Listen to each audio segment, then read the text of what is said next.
तुम्हाला ऐकून आश्चर्य वाटेल, पण केंद्रीय शिक्षण मंत्री लाजिरवाणी बाब अभिमानानं मिरवतायत।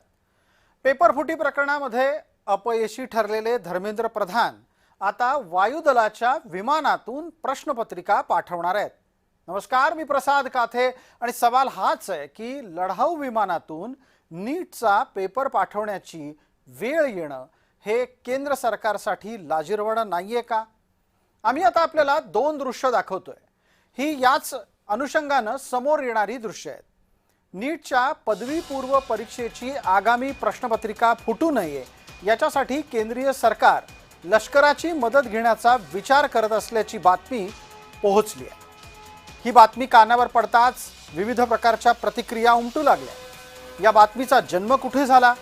तर या बातमीचा जन्म झाला तो केंद्रीय संरक्षण मंत्री राजनाथ सिंग आणि केंद्रीय शिक्षण मंत्री धर्मेंद्र प्रधान तसंच केंद्रीय मंत्री ज्योतिरादित्य शिंदे यांच्या नवी दिल्लीमध्ये झालेल्या बैठकीच्या नंतर। या बैठकीला राष्ट्रीय परीक्षा मंडळाचे महासंचालक अभिषेक सिंग उपस्थित होते। जोडीला संरक्षण दलाचे प्रतिनिधी सुद्धा उपस्थित होते।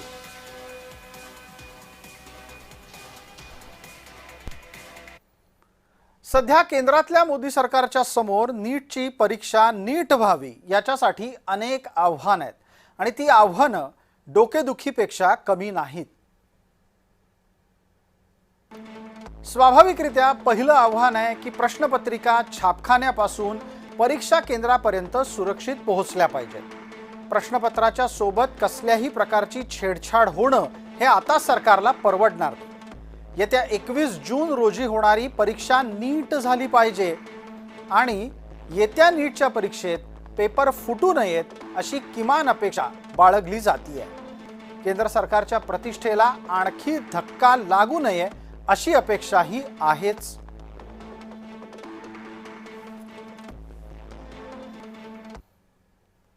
मात्र धर्मेंद्र प्रधान यांनी या सगळ्याच्यासाठी आपल्याला स्वतःला जबाबदार तर ठरवलेलंच नाही ना। सरकार ही जबाबदारी स्वतःवर घेते। ही जबाबदारी परीक्षा माफियांची आहे असं म्हणून स्वतःच्या खांद्यावरची जबाबदारी झटकण्याचाच प्रयत्न या मंडळींनी केलाय। लोकांना हे अजिबात आवडलेलं नाहीये आणि म्हणूनच अत्यंत संतप्त प्रतिक्रिया उमटतायत, त्या लक्षात घ्या। नीट पेपर फुटीचं केंद्र जर महाराष्ट्रामध्ये असेल, त्याचा केंद्रबिंदू लातूर पासून पुण्यात पसरलेला असेल, तर त्याची जबाबदारी ही देशाचे शिक्षण मंत्री धर्मेंद्र प्रधान यांच्या इतकीच राज्याचे मुख्यमंत्री सन्माननीय देवेंद्र फडणवीस यांच्यावर सुद्धा आहे। त्यातला मास्टर माइंड तेजस शहा याला काल सीबीआयने अटक केली। म्हणजे शहा कनेक्शन कुठेतरी असतंच महाराष्ट्रात, काही वाईट घडायचं असेल तर।